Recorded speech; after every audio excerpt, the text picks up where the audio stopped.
Okay. Hello sa lahat po diyan. Okay. Start po natin. Kasi ang topic nga po natin ngayon ay tungkol po sa actually magkwento muna tayo kung ano bang nangyari sa Valentine's Day ninyo. Gusto ko pong tanungin kayo eh. Comment naman dyan.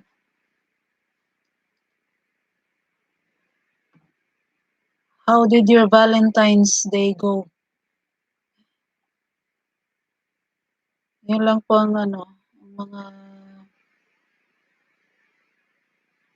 nangyari nitong latest is Chinese New Year dito sa mga may mga incheck saka halos sabay sa Valentine's Day, hindi po ba? So, anong nangyari nung Valentine's Day natin? Mayroon bang pwedeng magkwento ng nangyari dyan sa kanila?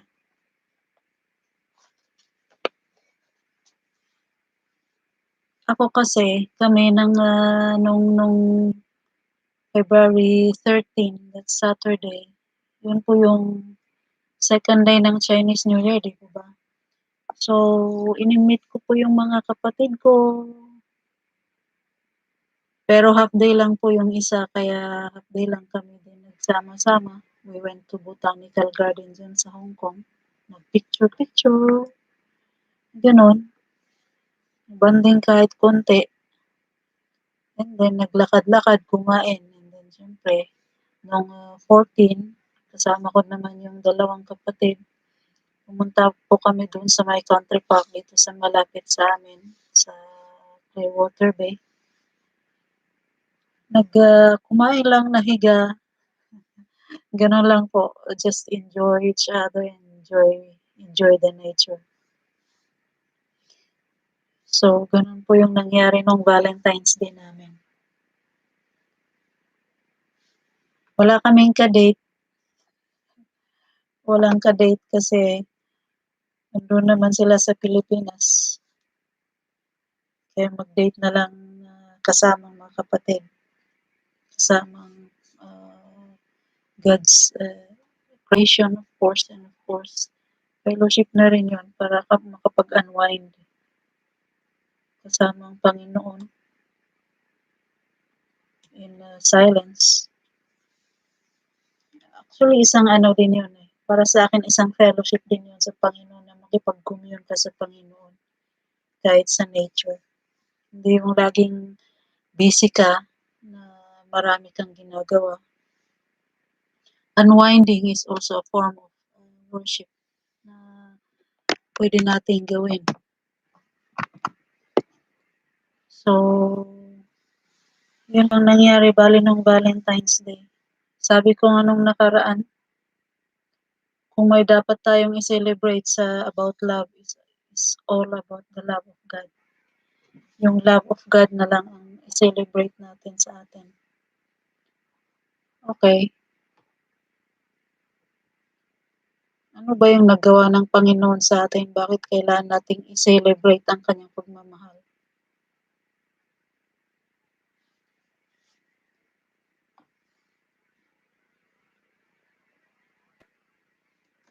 Ano po bang mga nagawa ng Panginoon sa inyo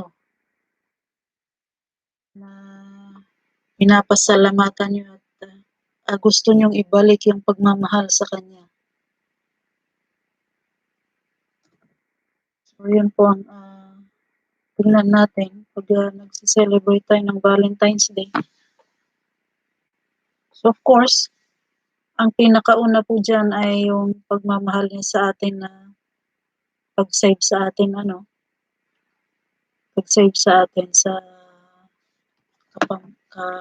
eternal punishment.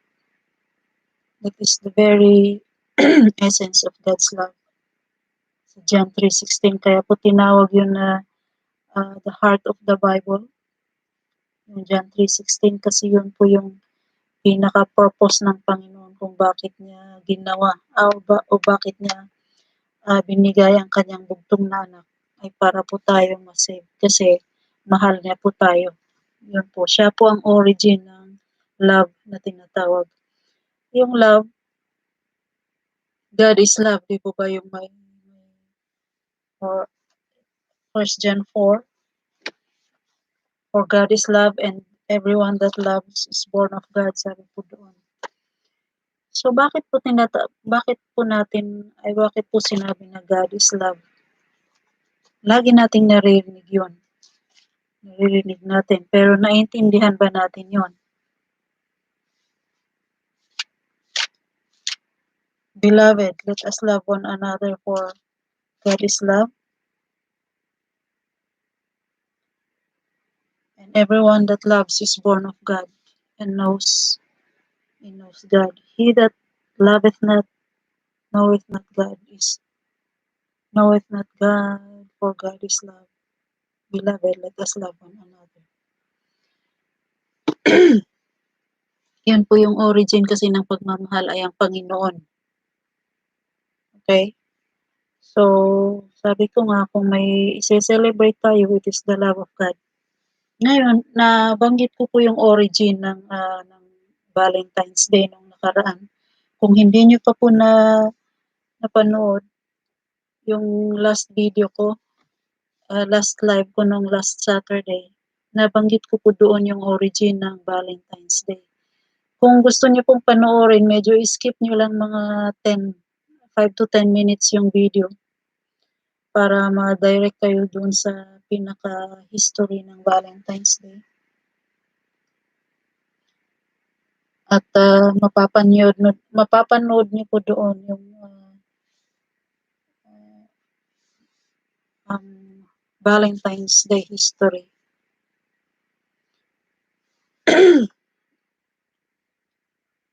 At saka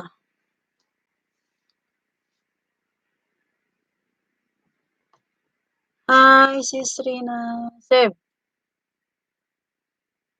salamat po. Mega shout out po sa inyo. Hindi ako marunong hindi ako marunong mag-host.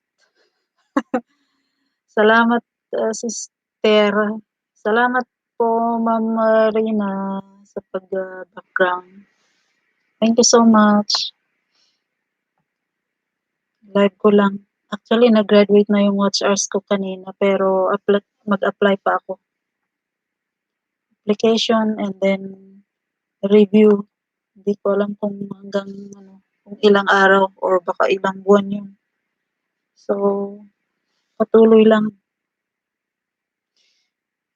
Mas ganda naman. Mega shout out, Severina, my dear sister in Christ.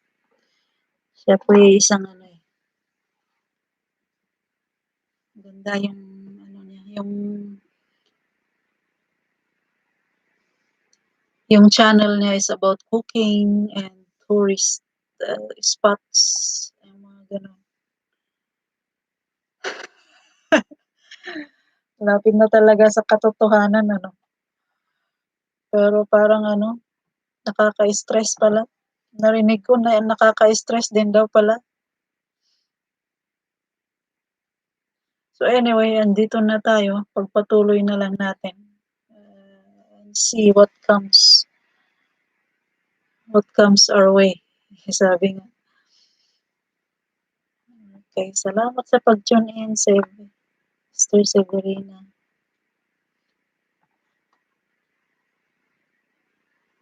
Okay, and so patuloy po yung usapan natin. Ano bang ginawa mo nung Valentine's Day, Sister Seb?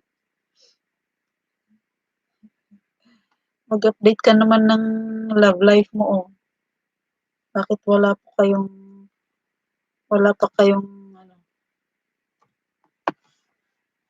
ka-forever, may ka-forever. Speaking of forever, yun nga eh. Kasi di po ba sabi ng Bible, the God's love endures forever. The love of God endures forever. Kasi ang tao, hi, Josie. Sino nga ito? Sorry naman. Ay, si Jocelyn. Thank you, Jo. Thanks for tuning in. Okay. So, sabi ko nga kanina, yung pagmamahal ng tao nagbabago, nawawala. Pero ang pagmamahal ng Panginoon ay magpakailanman. Yeah, the love of God endures forever, sabi ng Psalms. Sing to the Lord, praise the Lord, for His love endures forever. Mga sa Psalm ni David. Pagmamahal ng mga, kaya may maraming mga walang ka-forever. May nauso yung mga walang forever kasi mga iniiwan ba? Mga iniiwan, mga pag-iiwanan, ganon. Pero ang Panginoon, kung sa Kanya tayo talaga kakapit, wala po tayong hindi po talaga tayo iiwan ng Panginoon. At napatunayan ko din nga po yan um, sa buhay ko. Hindi naman ako nabuhay ng ganong katagal pa naman.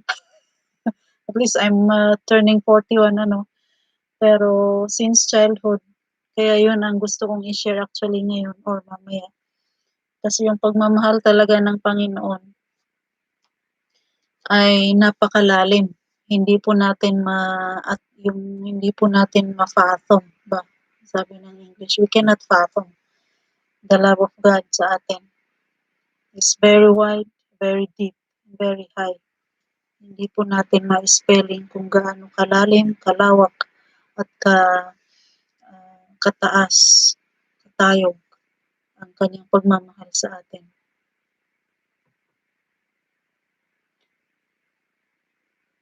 Kaya gusto ko po siyang i-testify kung bakit ko gustong ibigay ang testimony ko sa pagmamahal ng isang ama kasi gusto kong ipakita po na yung pagmamahal po ng isang ama ng Panginoon ay walang kapantay, walang katulad kahit sa um, parental love.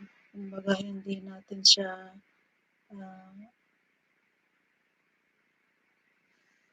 pwede natin siyang i-compare in other sense. Pero all in all, iba po talaga. Iba po talaga kasi lalong-lalo na kung naghahanap tayo ng pagmamahal ng isang ama na wala sa ating fatherly love, earthly father.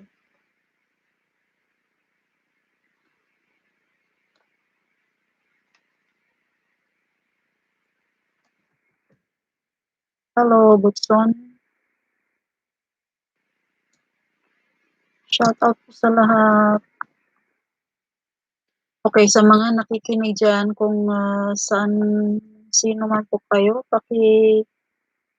kung gusto niyo mag-comment, paki-comment naman dyan kung saan at may mga comments po kayo, may mga tanong kayo na gustong tanong. Anyway. Okay. Thank you, sis. Thank you, sister. Hindi ka pa tapos siguro dyan. Okay. Ang testimony ko po, simulan ko na lang muna ang testimony ko.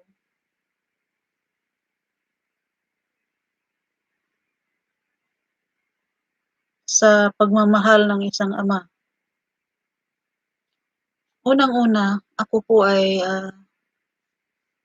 kami pong pamilya ay mahirap lang at marami po kaming magkakapatid. Ako po yung pampito sa 13 na magkakapatid. Ang totoong 11 po kami na totoong magkakapatid, pero yung dalawa po ay bale adopted ng aming parents, so bale legally kapatid namin sila. So, bale 13 nga po kami, pero nung mga bata kami, bale 12 po lahat kami na iniluwal ng aming ina. Okay. Tapos, kami po ay mahirap lamang. Mahirap lang. As in, mas mahirap pa sa daga. Sabi nga ng tatay namin, mas mahirap pa daw po kami kaysa sa daga. So, ang parents ko po ay mga magsasaka. Yung parang magsaka lang kung may kung may ulan, pero kung wala, yung sa kaingin, sa garden, gano'n. So, hindi po talaga kasya sa aming mga magkakapatid sa pamilya yung mga kahit gaano man sila kasipag. Ano po. Ngayon, um, yung hirap po namin na yung hirap po namin na pamilya, parang yun po yung nakapagbigay ng stress sa aming ama, kasi marami kami. Kaya, siyempre nung mga bata pa kami, hindi pa namin naintindihan kung bakit siya gano'n, kasi ang parents po namin talaga is very, yung lalo na yung ama namin,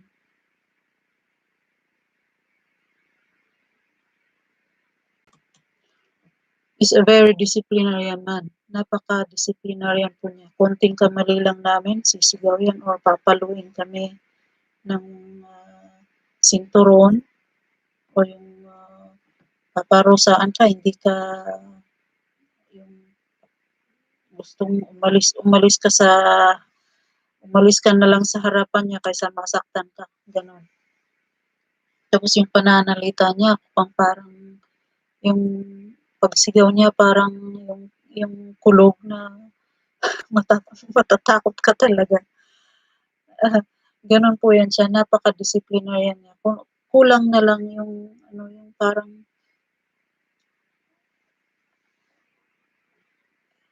parang hari ba na kung ano yung sabihin niya yun ang batas, parang gano'n yung notion namin. Yung notion ko at least nung bata pa ako.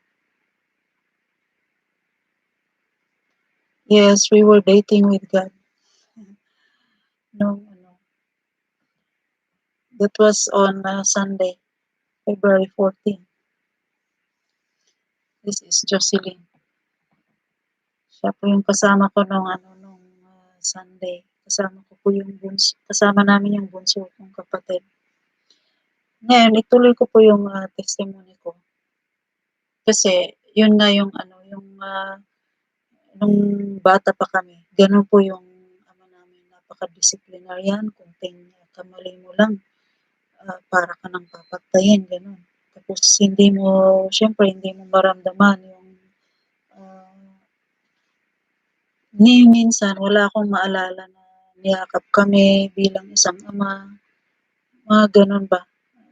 Na mga nakikita mo naman sa mga ibang kab ah, kap mga kalaro mo na kapitbahay ninyo, hindi naman sila gano'n. I mean, pagka nakikita mo yung mga kalaro mo na nagpapakarga sila sa mga ama nila, yung mga naglalambing, mga gano'n. Wala po kaming gano'n sa ama namin kasi takot kami. Generally, takot kami sa ama namin kasi gano'n po yun siya. So, nung lumaki po ako, gano'n po yung notion po, um, although yung parents namin ay nabaptize nung I think when I was about 2 years old. 1982 po yata sila na naging Kristiyano. Pero gano'n pa rin po pag yung pagpalaki sa amin, napaka-istrikto po talaga. So, nung habang lumalaki ako, takot po yung nararamdaman ko sa ama ko. Takot po talaga na kung magkamali ako, papaluin ako. Um, yung pagtatrabahuhin ka or something na may gagawin ka na napakabigat.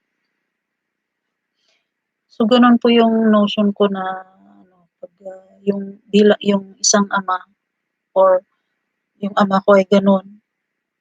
Tsaka nagtuturo din po siya ng ano, ng every Sunday nagba-Bible study kami na ano, na magkakapatid, magkapamilya, every Sunday morning 'yan. So, nag-a-attend po kami talaga ng Bible study. Nagba-Bible study po kami sa loob ng bahay before sila po pumunta sa simbahan. Pero yung pag-a-attend po na yun ay parang for compulsory lang po siyempre kasi takot nga kami na na mapagalitan or maparusahan or kung ano man pong sasabihin sa amin na yung pagagalitan ka't lahat. Gano'n po yun. So, kailangan naming mag-obey sa parents namin out of fear. Yung sa takot mo lang ba? Takot lang ba namin? Okay. So, gano'n po yung hanggang nung nag-high school kami. Nag-high school po ako. ah, Doon po sa kabilang baryo yun. So, kailangan naming mag-boarding house. Umalis doon sa bahay. Boarding house po kami, pero every week po kami um, umuwi. Umuwi, o di kaya maghanap po kami ng mga trabaho na makapagbigay ng sahod sa amin sa araw, pambili ng baon namin or something, mga allowance, gano'n. So, buhay estudyante po yung gano'n sa amin. Normal lang po yun sa amin kasi laki naman kami sa hirap, kaya namin yun. Pero ang hindi po, yun nga po, hindi po namin talaga na ano, yung naramdaman yung pagmamahal ng parents namin dahil sa hirap. Okay, kasi trabaho, pag-uwi namin kailangan namin tumulong sa bukid, mga gano'n. So, lahat-lahat po ay um, and then iyon, nung nasa school po ako, gano'n pa rin yung kailangan kong mag-aral ng mabuti, mga gano'n ba. Kasi kung hindi ako papasa nito, baka anong gawin ng parents ko sa akin, parang gano'n ba. So, lahat po ay dahil lang sa takot. Okay, yung mga Bible studies po na ginagawa sa paaralan, sinasabi po kailangan niyong pumunta do'n, eh, di siyempre pupunta naman kami kasi kailangan baka naman isumbong kami sa aming mga parents at pagagalitan na naman kami, gano'n. So, mga gano'n ba na lahat na lang takot ang naramdaman mo, na wala kang yung hindi masasabing hindi na-enjoy yung pagiging yung pagkabata. Wala kang na-enjoy. At least yung kaya yung iba, yung minsan nga pagka kasama ko yung mga ano, yung mga tawag nito, kamag-aral ko na ano, nagpupuslit kami na pumunta ng ano, na dumadaan sa bundok para mag-picnic-picnic, gano'n. Purposely lang talaga, saglit lang. Tapos uuwi din kami, gano'n. Para-paraan lang ba. So, gano'n po, naghahanap lang ng ano, kasi normal naman siguro yun sa mga kabataan, 'no. Pero generally gano'n po yung ano, ang background ko nung kabataan ko. So, lumaki po talaga ako na takot sa ama, okey. Yung takot sa ama yung nag-drive po sa akin. Ngayon, ano ba yung epekto nito sa ano, sa spiritual life ko? Siyempre, tinuturuan nga kami ng ama namin na ng mga salita ng Panginoon, 'di po ba? So, siyempre makinig din kami. Kailangan naming makinig out of fear. takot sa kanya. Pero yung notion ko din po, yung mga pinag-aaralan namin na salita ng Panginoon,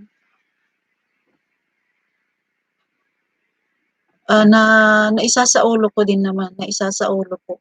Pero hindi po talaga hindi ko nararamdaman yung mga gano'n na sinasabi na, um, mahal tayo ng Panginoon, mga gano'n ba. Yung mga tinuturo, narinig ko, naisasaulo ko, pero hindi ko nararamdaman. Kasi hindi ko naman nakikita talaga. I mean, sa testimony ng, at least, nung bata pa ako ha, hindi ko sinasabi na hanggang ngayon. Pero nung bata ko, yung tingin ko, hindi po talaga isinasabuhay ng ama ko yung tinuturo niyang salita ng Panginoon sa amin. Pero, siyempre nagbago yun itong naging magulang na ako, naging nanay na ako. Siyempre nagbago yun. Pero that time, nung bata pa ako, ganun talaga yung tingin ko. Na hindi sinasabuhay ng papa ko yung tinuturo niyang salita ng Panginoon sa akin.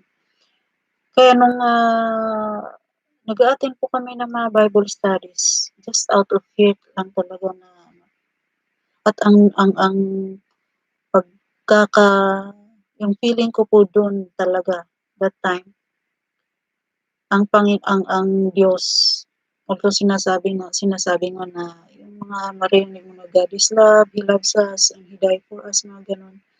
Paano ba yun? Parang hindi ko maintindihan. Narinig ko parang isang ano lang, clanging cymbal, sabi nga ni Paul, na parang ah, paulit-ulit na lang na naririnig mo pero hindi mo naman naintindihan. Hindi pumapasok sa puso mo. Hindi ko talaga maintindihan yun. Paano naging God is love? Eh kung God is love, hindi, ano ba yung itsura ng, ano, ano ba yung itsura ng pagmamahal niya? Parang ganun. Can you describe it? Parang ganun na. Hindi, kasi hindi ko nakikita. Walang nagpapakita sa akin. So, ganun. Ngayon, uh, nung ano, jump to ano, no nag-graduate ako ng awa ng Panginoon, ini-guide niya ako at nakatapos na rin sa pag-aaral ano. Nung nagre-review po ako, kasi all those times na-baptize na ako at lahat, na-baptize po ako nung I was 17 years old, April 27.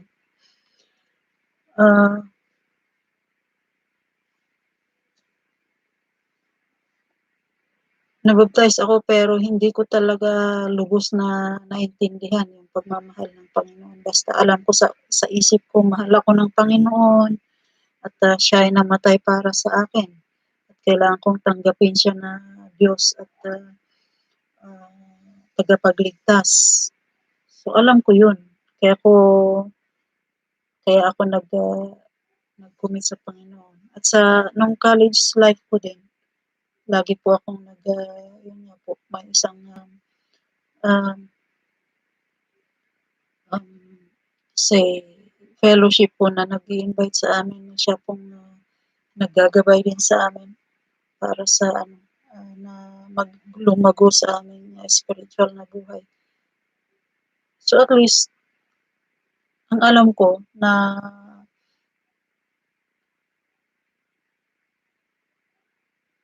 naintindihan ko yung pagmamahal ng Panginoon that time. Siyempre parang unti-unti lang ano, since baptism ko, although hindi ko naramdaman yung bigla na pag-change ng aking pagpalit ng aking notion sa Panginoon.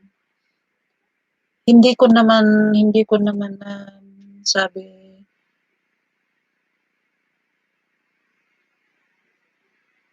I committed myself na kilalanin kung ano ba talaga yung pagmamahal ng kung paano magmahal ang Panginoon. So, since that time, may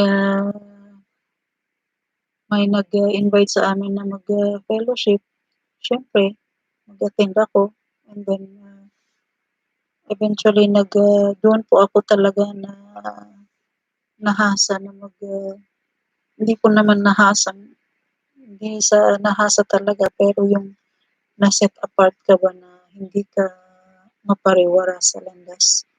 Parang ginamit din po yun ng Panginoon para mai-guide po at maprotektahan po ako.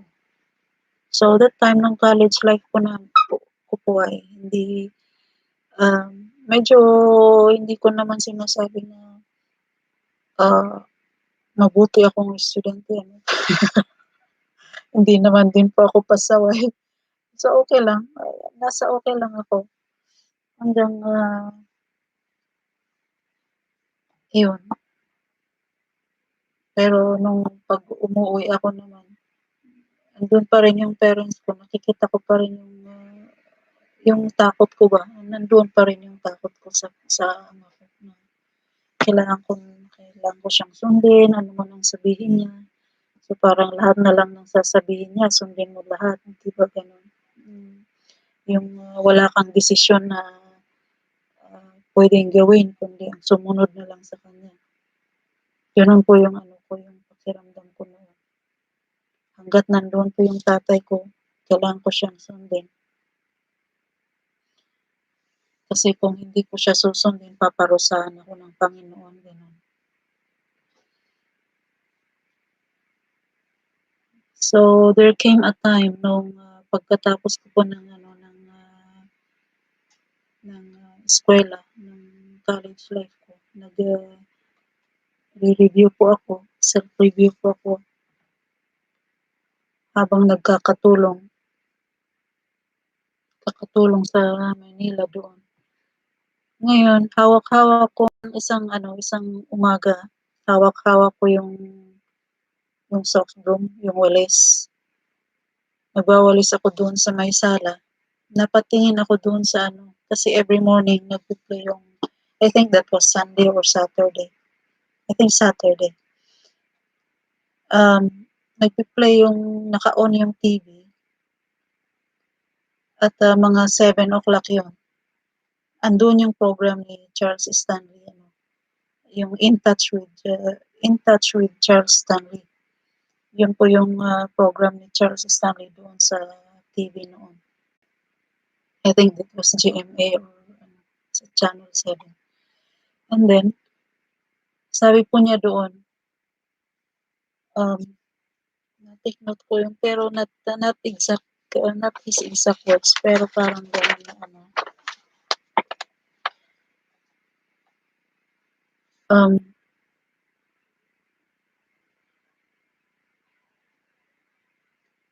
meron po siyang sinabi na parang nag-ring sa aking puso. Although maraming beses ko rin narinig ang mga cliche na yun.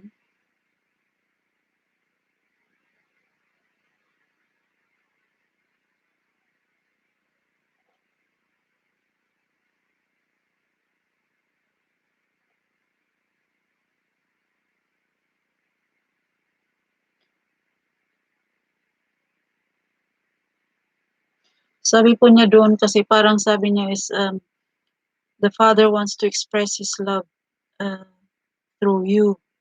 He wants to love you, parang ganon. And He is a loving God, He is a loving Father, and He wants to express His love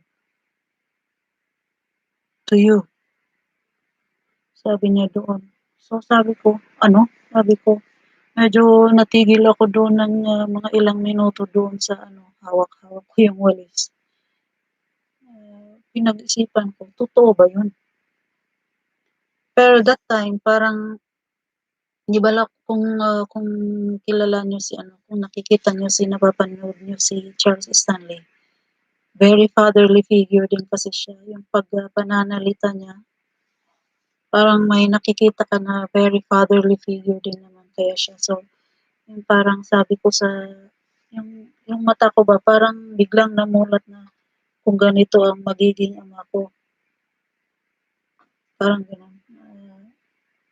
Ano kaya ang pakiramdam ng isang anak na ganito ang kanyang ama. Parang nakikita mo na lang na sana ito na lang yung ama ko, parang gano'n. So sabi ko, ito bang mga nagsasalita na ito ay pina-practice ba nila ang kanilang pagmamahal sa kanilang mga anak? Paano nila ini-express ang kanilang pagmamahal sa kanilang mga anak? And then yun nga, yung fatherly figure ni Charles Stanley po. Nakita ko po doon yung sinasabi niya, parang nire-reflect niya sa kanyang ah, pananalita, yung sa kanyang aura, mga gano'n. Doon ko po unti-unting naisip na siguro may mga ama talaga na ano na mapagmahal, may mga ama din siguro na talagang parang yung aking ama, parang gano'n. So, and then not lo- not very long na nakita ko po yung may nakita akong book na nakapatong doon sa table ng amo ko. Yung kay Rick Warren, yung The Purpose Driven Life. Kung alam niyo yun, kung nabasa niyo yun. Maganda po yun, nakita ko yun. May binuklat-buklat ko. Parang ini-browse ko ba. And then may nakita ko doon sa ano na nabasa ko. In my browsing, napadaan ako doon sa page na parang sabi doon is um, um, God felt your pain. God was hurt that you were broken. God was hurt that you were hurt. He felt your pain. He cried that you cried. Parang ganun yung sinabi niya doon. So sabi ko, totoo ba na may emotion ang Panginoon? May emotion din ba siya na kagaya na nasasaktan siya kung nasasaktan ako? Parang ganun. Does he really know yung mga napagdaanan ko sa aking ama? Parang ganun ba? Na nakita ba niya yung mga pagtrato ng ama ko sa akin? Bakit niya ako binigyan ng ganun na ama na kung makapagsalita na lang parang kulang na lang kainin ka? Mga ganun ba na tanong ko din. And then so I tried to read that book yung Purpose Driven Life na binasa ko po yun. Pagtago nga po kasi hindi nga po akin yun. Kaya because of that book, isa din po yun na ginamit ng Panginoon para po ako ay mabago sa aking pananaw sa pagmamahal ng Panginoon sa akin. And it was really effective. Ngayon, hindi naman po instant na nagbago yung gano'n na pagtingin. Yung notion ko, yung pagkaintindi ko sa pagmamahal ng Panginoon. Pero unti-unti po na binabago ng Panginoon. Since po na binasa ko yung um, book na yon, and then every time na nakikita ko po yung program or naririnig ko yung pangalan ni Charles Stanley, nare-remind ako sa fatherly figure, fatherly love na parang pinakita ng Panginoon sa akin that morning. So, I committed myself na alamin yung mas malalim pa na kahulugan or malalim na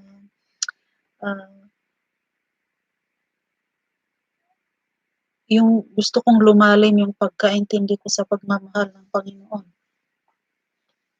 Okay? So, hindi naman, it took a very, very long process, of course. I was 17, I was 21 years old then nung nakita ko yung video na yun, ay yung napanood ko yung TV na yun, and I'm now 41 years old. So, um, hindi ko pa lubos na naintindihan yung pagmamahal ng Panginoon all this time. Pero unti-unti po niyang pinapakita kung kung paano niya ako minahal. Ngayon, um, yun nga po yung kanina sa ano sa childhood story ko, um, nawala po yung siyempre hindi maiwasan na magalit ka sa ama mo, 'di ba? So, yung na since that time na naintindihan ko yung pagmamahal ng Panginoon,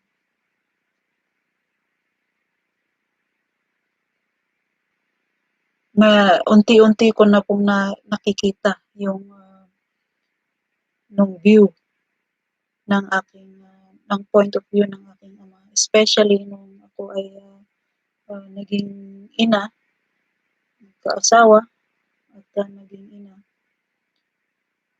Sabi ko na-realize ko na siguro yun yung paraan ng father namin para kami mapalaki ng maayos.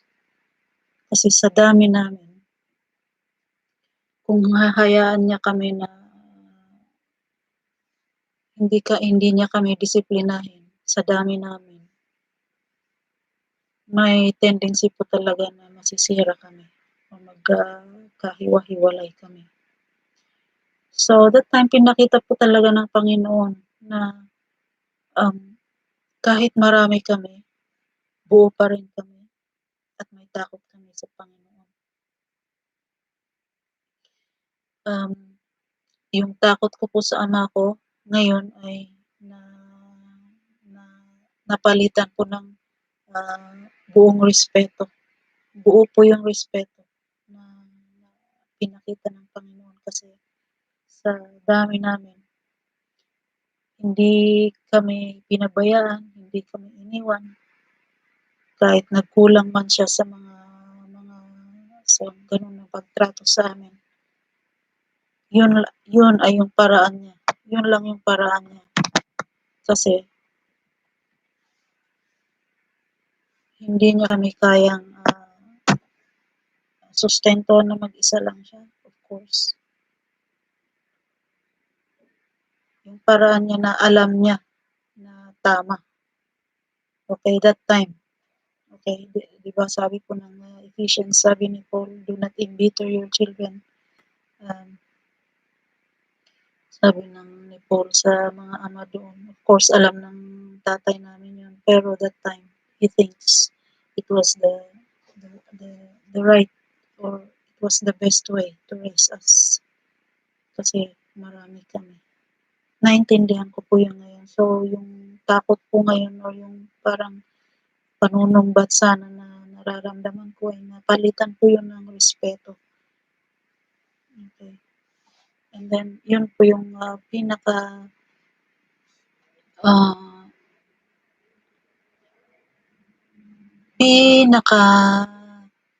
pinapasalamat ko sa Panginoon kasi kahit ganun po siya, pinalaki niya po kami na may takot sa Panginoon. Although that time when we were children, parang napakahirap. Yung takot talaga ang nararamdaman namin. Pero as we grew older, napalitan na po yun. Nakita na po namin yung punto ng ama namin. So, we highly respect our father. And hindi nga po namin magawa yung mga ginagawa niya noon. Sa dami namin, hindi na, wala sa amin ang makakagawa ng kanyang ginawa sa amin. Sa mga anak na lang namin, hindi namin sila magpakain ng sabay-sabay, di ba?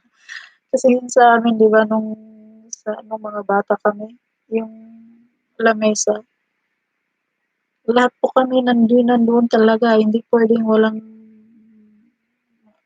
hindi pupunta doon, hindi makakaano doon. Kailangan nandun lahat kami. And then, before meal, di ba, magpipray, mag-assign siya ng mga magpipray, ganon. Hindi po talaga namin magawa yun ngayon. Ewan ko sa mga kapatid ko. So, ganun po yung ano, yung how kung paano ko po mai-testify yung pagbago ng Panginoon sa akin, sa pagpapakita niya ng kanyang pagmamahal sa akin. Firstly, ginamit po niya yung tatay ko. And then, gumamit po siya ng mga paraan, mga sa mga paraan para maipakita niya yung kanyang pagmamahal. And then, ngayon po na ano na uh, medyo naintindihan ko na po ang lahat. Yung looking back sa sitwasyon. All along ay yung kahirapan po na yun, kahirapan po namin at yung pagiging disciplinarian ng ama namin ay ginamit po ng Panginoon para po kami maggabay.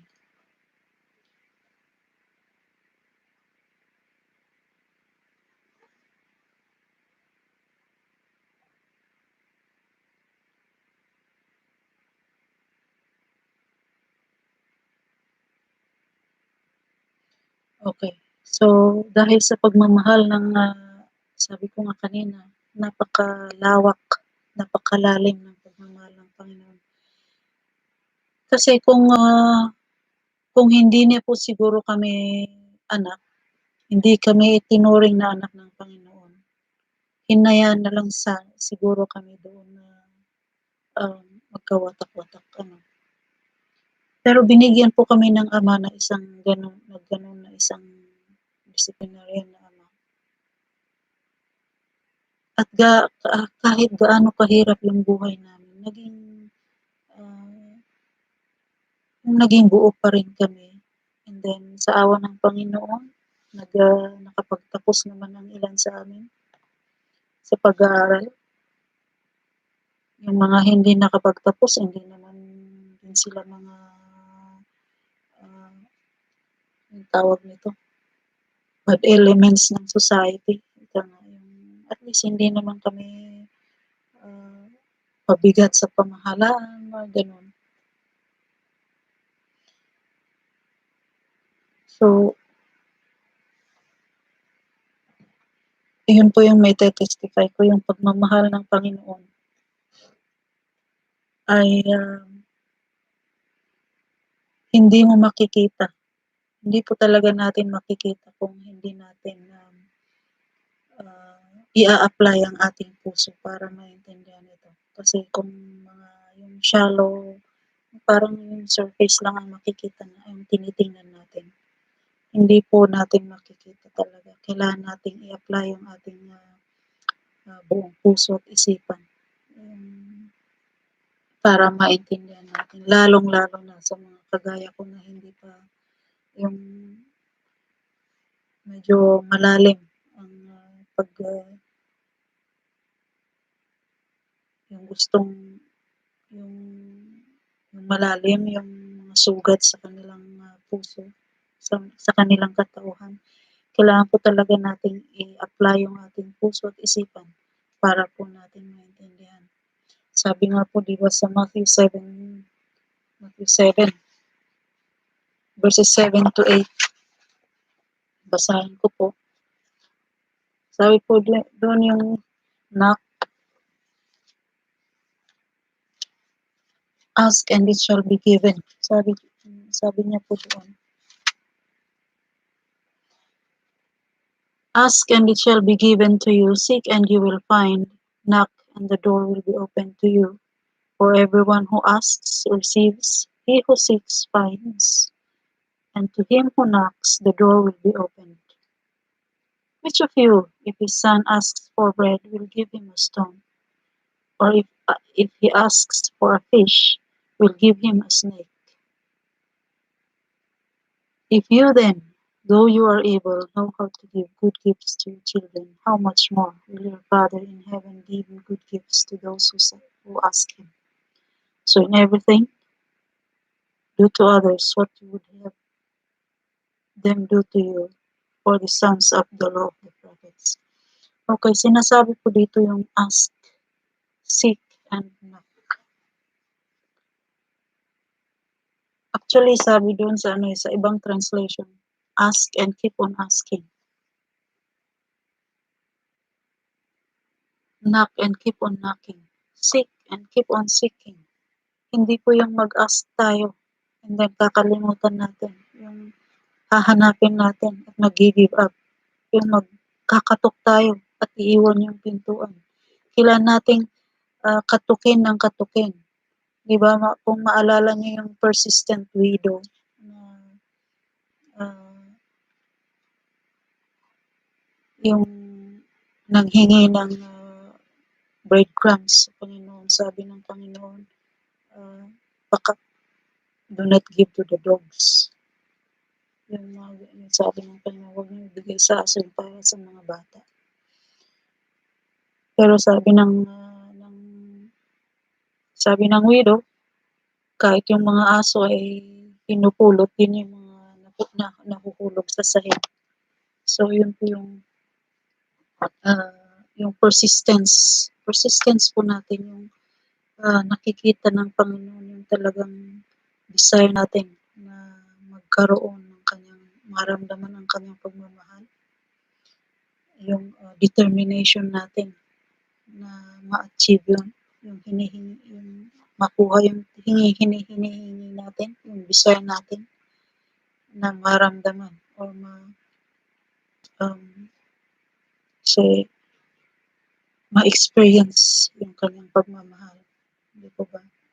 So, hindi po yung one time lang na manalangin tayo at gusto kong maramdaman yung pagmamahal ng Panginoon, gusto kong makita, gusto kong magkaroon ng yung pagmamahal. No, it doesn't come the easy way. You have to pay the price.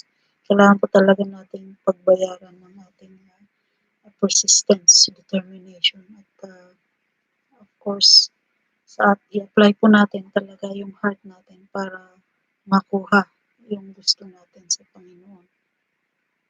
Of course, may mga instances din na overnight na nangyayari. Pero mostly, it takes a very, very long process. Lalo na kung malalim yung ating napagdaanan. Okay? So, I'm addressing myself sa mga kagaya ko na hindi nakaramdam ng mga pagmamahal ng magulang. God knows. Yung alam ng Panginoon yung mga napagdaanan ninyo. Ang ina-encourage ko lang sa inyo, huwag kayong mag-give up sa Kanya, sa Panginoon. Kung gusto niyo ng pagmamahal, hanapin niyo sa Panginoon. Huwag niyong hanapin sa iba. Huwag niyong hanapin sa mga tao. Kasi mag-fail yan. Sabi nga, kaya nauso yung cliche na um, walang forever. Kasi wala naman talagang lahat naman talaga nagbabago dito sa mundo, di po ba?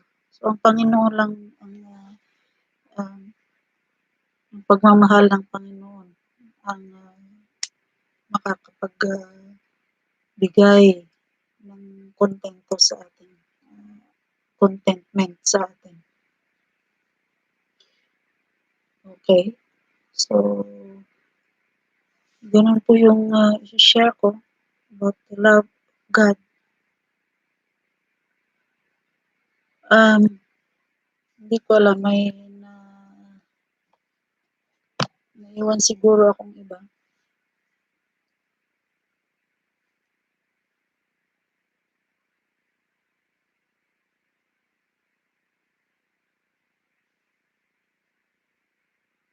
Okay, so sa mga kapatid diyan na may need sa pagmamahal ng magulang. Naintindihan ko po na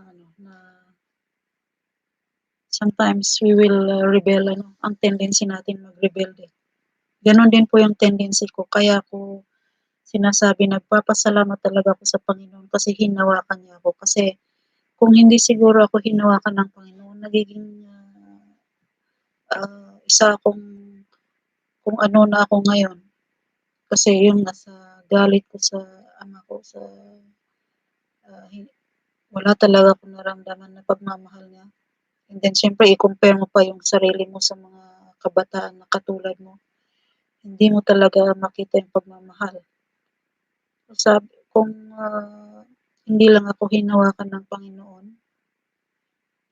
nagrebelde din ako. Marami akong mga nagawang hindi kanais-nais sa buhay. Yung ngang pag-aaral, ayoko sanang mag-aral, eh. Pero yun nga, takot ko lang sa parents ko. Baka i-outcast ako sa pamilya. Kaya siyempre mag-aral, eh, di siyempre mag-aral, pero wala namang pang-aral. So, kailangan mong tulungan yung sarili mo para mag-aral, di po ba? So, ganun lang yun. Kaya, sacrifice, doon naturuan po ako kung paano mag-sacrifice, yung magtrabaho na hindi mo inaasa sa iba, yung gawin yung project mo na ah, sa sarili mo, hindi mo pinapagawa sa iba, mag-study ka para hindi ka ma-fail, ganun. So, ang daming naituro sa akin yung ganun na sitwasyon. Ay, kaya yung mga kamag-aral ko noon na nagpapagawa sila ng project nila sa iba, pero ako gusto ko talaga yung ako yung gumawa. Hindi ako kuntento na hindi ako gumawa ng project ko. Kung iba yung gumawa ng project ko, hindi ko feel na ginawa ko yun. Hindi ko ayoko na ginagawa ng iba yung aking project. Gusto ko yung ako talagang gumawa kahit pangit basta ako yung gumawa, gano'n. Gano'n po yung naituro sa akin. So, it carried nung, yung parang discipline lang talaga ng parents ang, it is not bad na magkaroon po tayo ng disciplinarian parents. Kaya yung mga kabataan diyan, kung may nanonood diyan ng mga bata, makinig po kayo sa parents ninyo. Makinig po kayo sa parents ninyo. Obey your parents. Kasi sabi ni Paul dun sa Ephesians, this will prolong your life. And this is the first commandment with a promise. Sabi ni sa Ephesians chapter 4. Basahin natin kung bakit um, ko ito sinasabi sa mga kabataan ngayon. Kasi yung mga kabataan ngayon ang lakas ng self-entitlement nila. Yung parang naa-abuse sila kung dinidisiplina sila ng mga magulang. Magtrabaho ka lang konti, parang child abuse na yun, ire-report ka daw. Yung mga ginagawang laws, yung mga batas ng mga mambabatas natin minsan parang hindi naman talaga naaayon sa Bible kasi sabi po dito sa Ephesians chapter 6, children, obey your parents in the Lord, for this is right. Honor your father and mother, which is the first commandment with a promise, that it may go well with you and you may enjoy long life on the earth. Sabi po dito. So, hindi po talaga tayo mapapariwara kung makinig tayo sa parents. Gaano man sila kadisiplinaryan. Yun ang itinalaga ng Panginoon sa kanila para tayo ay mapalaki ng maayos. So, pasalamat tayo kung dinidisiplina tayo ng mga parents natin kasi in the long run, tayo din ang makikinabang. Okay? So, sabi nga ni Peter, discipline. Yung discipline ay parang um, masakit sa una, pero ikaw din ang makikinabang noon. So, ganun po ang pagmamahal ng Panginoon sa atin. Binibigyan tayo ng mga ganun na sitwasyon para po tayo ay ma-guide niya. At kung nasaktan man tayo, nasasaktan din po siya. Nasasaktan din po ang Panginoon. Kung nakikita niya po na nasasaktan tayo. Sabi nga ng purpose-driven life na yun. So, I believe that na nasasaktan din ang Panginoon sa mga napapagdaanan natin na nasasaktan tayo. May mga kabataan diyan na ina-abuse ng parents, mga gano'n. Of course, nasasaktan din po ang Panginoon diyan. So, um, naintindihan po ng Panginoon. Pero, pag alam natin na hindi na tama yung ginagawa ng parents natin,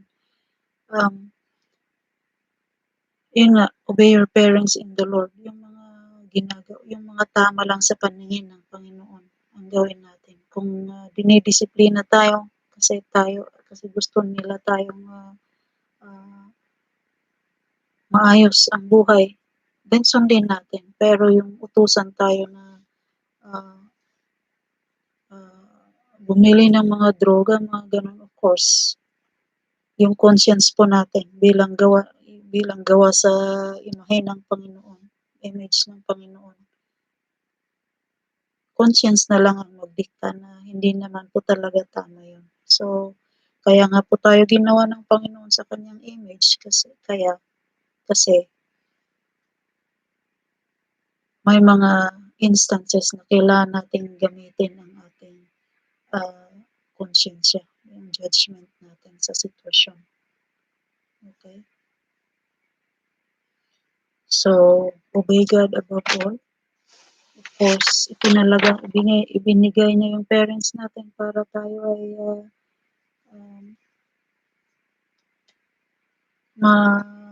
mag-guide. Pero sa instances po na mga parents yung gagawa ng paraan para yung parang cause ng ating distraction, then God is the ultimate authority. Okay. Siya po ang dapat natin sundin. Yung tama sa paningin ng Panginoon. Okay. Napakalalim po ng pagmamahal ng Panginoon. Hindi ko po ma-describe sa isang testimony lang na ganito. Malalim ang pagmamahal ng Panginoon.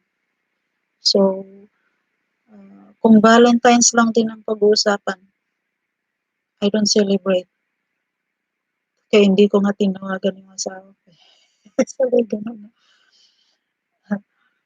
I'd rather celebrate it with in silence, yung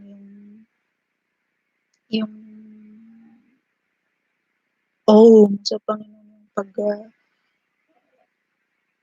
yung manahimik ka na lang, parang speechless ka na lang.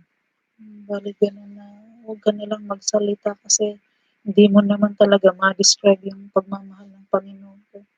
Tumahimik ka na lang, enjoy mo na lang yung fellowship niyo, ganun. So, ganun po ang stand ko dito about Valentine's Day, the love of God. The love of God is everlasting. The love of God endures forever. Everyone may fail, but His love endures forever. Amen? So, parang may gusto akong i-share na kanta. Pero hindi pa pinaktis ito. Try ko lang. This is my guitar. Kita mo ba?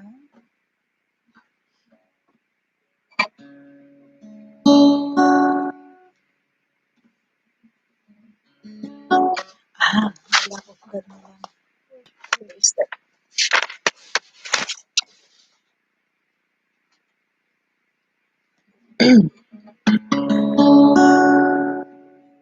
Alam niyo ang background ng kantang ito, The Love of God. Ito po ay sinulat ng isang bilanggo. Nakabilanggo po siya. Pero parang napipicture na yung pagmamahal ng Panginoon. Nakalimutan ko yung pangalan nito. Pero siya po ay nabilanggo dahil sa kanyang pananampalataya. And then sinulat niya po ito sa bilangguan. Despite na nasa kulungan siya, napipicture pa rin niya yung pagmamahal ng Panginoon. The love of God is greater far than tongue or pen can ever tell. It goes beyond the highest star and reaches to the lowest hell. The guilty pair bowed down with grief. God gave His Son to win. His very child He reconciled and pardoned His sin. Could we within the ocean feel, and with the skies of parchment made, where every storm on earth a queen, and every man a scribe by trade, to write the love of God above would drain the ocean dry, nor could this book contain the whole, those words from sky to sky. Oh, love of God, how rich and pure, how measureless and strong, it shall forevermore endure. The saints and angels sing. Oh, love of God, how rich and pure, how measureless and strong, it shall forevermore endure. The saints and angels song.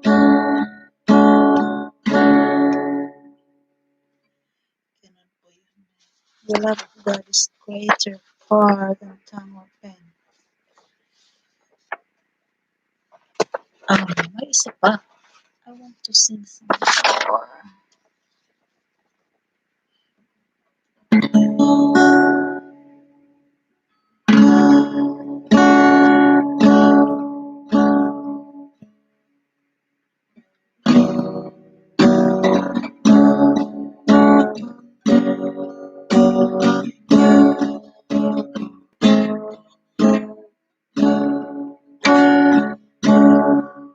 How deep the Father's love for us, how vast beyond all measure, that He should give His only Son to make a wretch His treasure.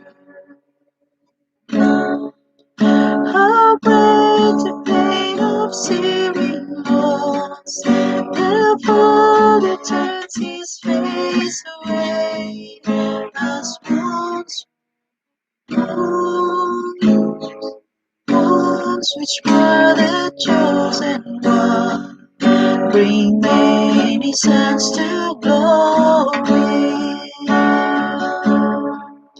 Behold, the man upon the cross, my sin upon His shoulders, ashamed to hear my mocking voice call out among the scoffers. It was my sin that held Him there, until it was accomplished. His dying breath has brought me down. I know that it is finished. I will not boast in anything, no gifts, no power, no wisdom, but I will boast in Jesus Christ, His death and resurrection. Why should I gain from His reward? I cannot give an answer, but this I know with all my heart. His wounds have paid my ransom, but this I know with all my heart. His wounds have paid my ransom.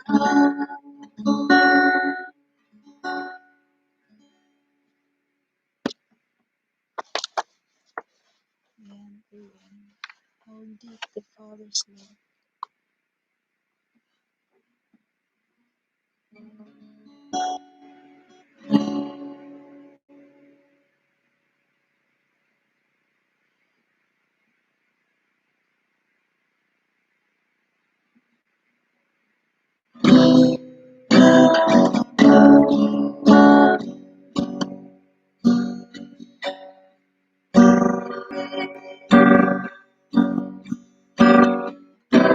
So my life you have been faithful.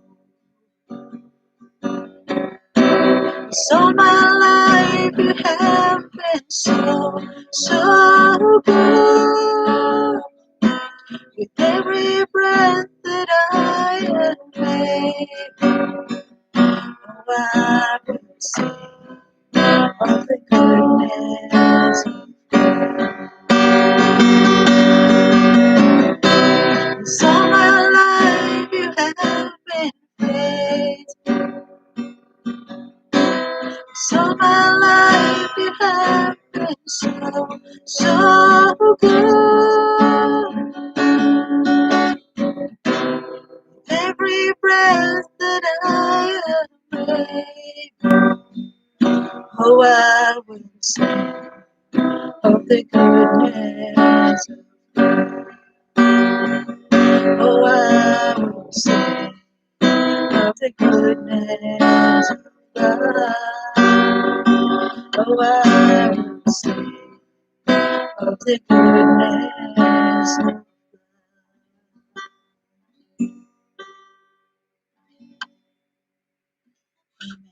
Yan po, hindi po ako marunong kumanta, tapos namaos na rin boses ko, but I just want to share this song na God is really good. God is really good, and He is loving God. He is a loving God. He is a loving Father. It's